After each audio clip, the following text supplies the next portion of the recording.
Hello everyone. Thank you all for watching the video. Wishing you all good health and peace. The afternoon draped itself over the village of Swan Lap like a worn shawl, its threads woven with the scent of damp earth and the faint tang of cow dung that lingered in the air.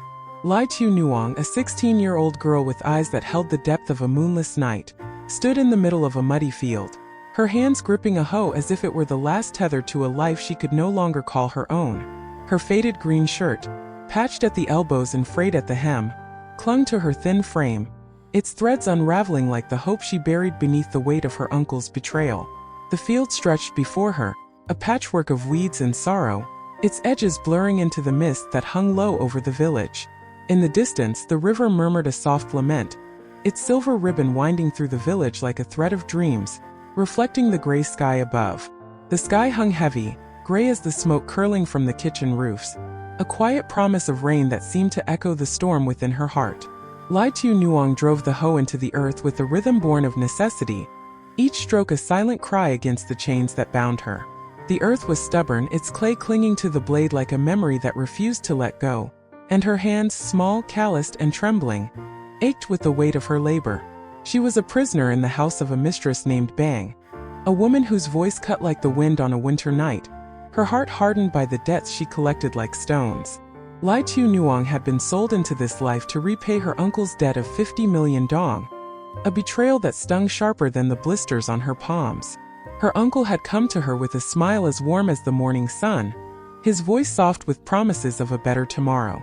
"Come back, Nuong," he had said, his eyes crinkling like the edges of a worn map.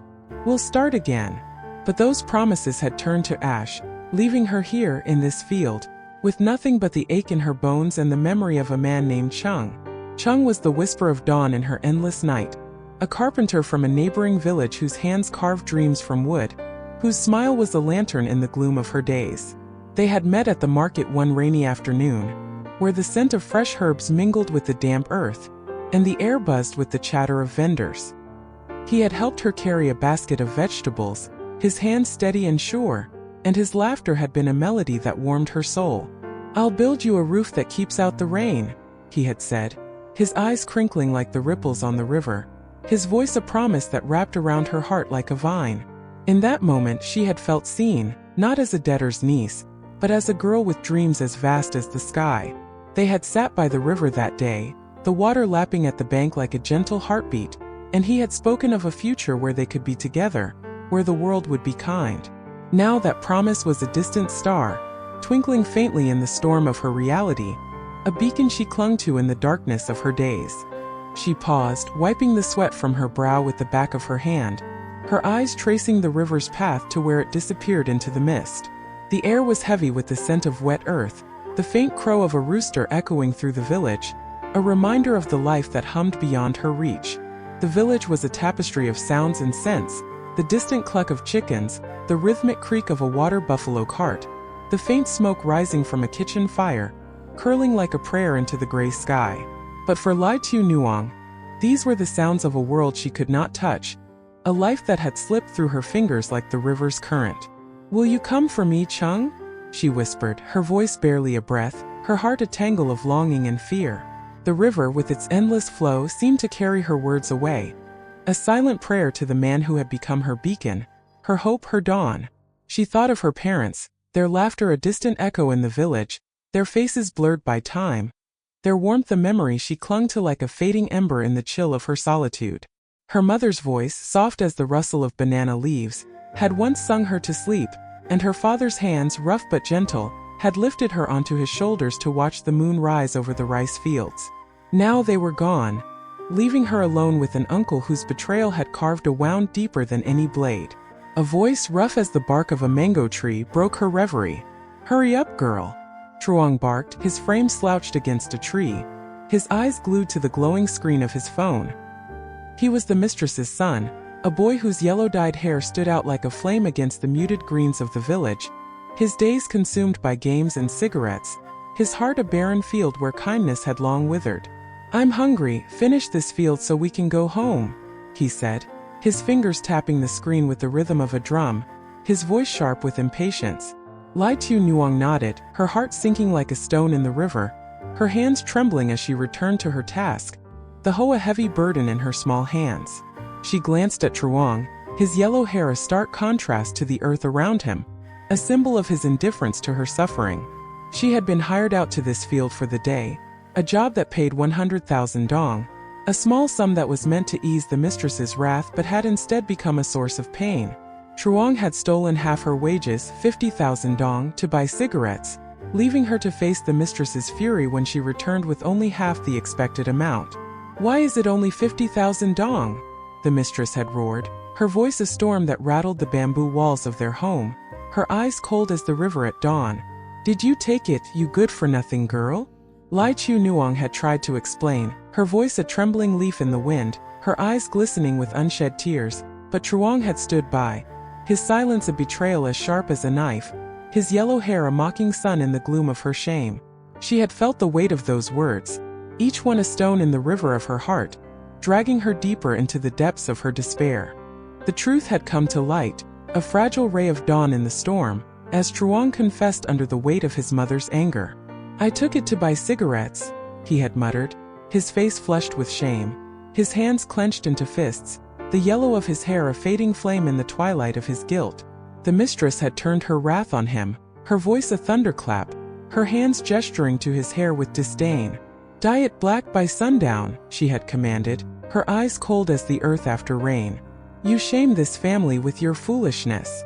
But her anger had not spared Lai Tu Nuong, whose hands had faltered the day before, breaking a bowl in a moment of dizzy exhaustion. "And you," the mistress had said, her voice a blade, "you'll work for free for a month to pay for that bowl." Lai Tu Nuong felt her breath catch, her hands trembling as she drove the hoe into the earth, her heart a river of sorrow and longing. The broken bowl with its jagged edges was a mirror to her fractured dreams, each piece a shard of the life she had lost. She remembered the moment it had slipped from her hands, the dizziness that had clouded her vision, the hunger that gnawed at her stomach like a relentless beast. She had been fetching water from the well, her arms aching from the weight of the bucket, her head spinning from the lack of food, when the bowl had fallen, shattering on the stone floor like her hope.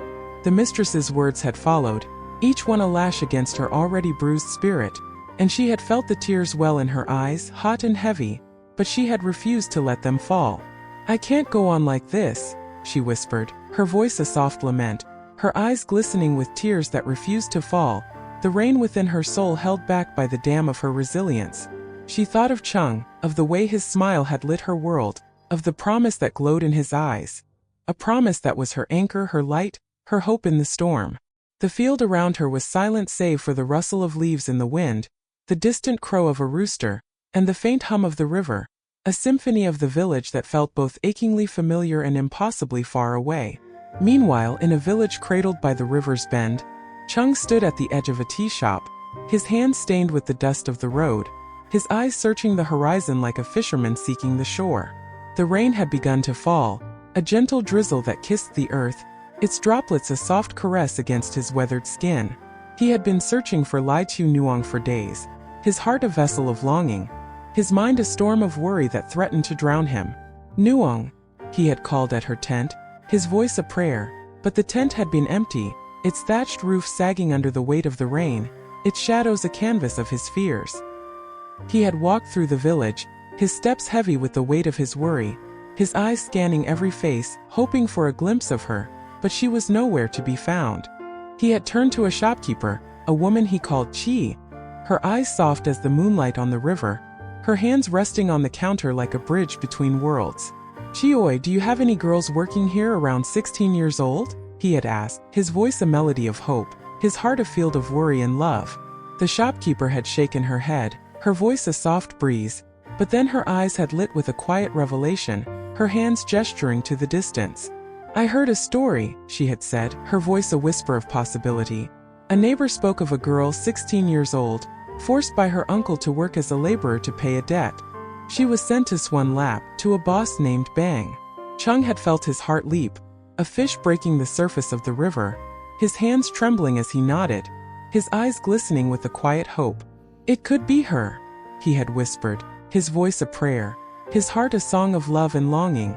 But beneath the hope there was a shadow, a gnawing fear that clawed at his mind. whispering doubts that she might be lost to him forever. He had spent sleepless nights, his thoughts a tangled net of worry, his heart heavy with the weight of her absence. The thought of her suffering, alone and forsaken, was a blade that cut deeper with each passing day, leaving him on the edge of collapse, his spirit fraying like the edges of her faded shirt. He had seen her in his dreams, her eyes filled with tears, her hands reaching for him, but each time he reached back, she slipped away, swallowed by the darkness of his fears. He had called a motorbike taxi, his voice steady as the river's flow, his hands trembling as he spoke to the driver, a man named Mr. Ha.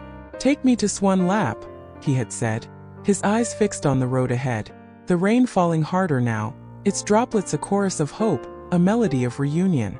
"It's 200,000 dong," Mr. Ha had replied, his hands gripping the handlebars, the motorbike a steed in the service of love. Chung rode through the rain, his heart aflame in the storm, its light flickering with the weight of his worry. The muddy paths of Swan Lap stretched before him, each turn a question, each mile a prayer, the rain a mirror to the tears he refused to shed. Back in the field, Lai Tu Nuong stood at the edge of her task, her hands stained with the earth's embrace, her eyes fixed on the horizon where the river met the sky. The rain had begun to fall, a gentle drizzle that kissed her skin, its droplets a tender reminder of the love she held in her heart. She thought of the broken bowl, its shattered pieces a symbol of her fractured dreams, of the money Truong had stolen, a theft that had become a mirror to her suffering. "When will I be free?" she whispered, her voice a soft lament, her heart a garden of longing, its flowers wilting under the weight of her toil. She thought of Chung, of the promise that glowed in his eyes, of the life they might have together, a life where the rain would not seep through the roof, where the river would sing of freedom, not sorrow. The rain, a mirror to her tears, fell softly, its rhythm a melody of hope. "Will he find me?" she murmured, her voice a fragile thread, her heart a tapestry of hope and fear, her hands trembling as she clutched the hoe, its weight a reminder of her bondage, its presence a testament to her resilience. Would Chung find her, his flame piercing the storm of her suffering? Or would his worry consume him, leaving him lost in the shadows of his own despair?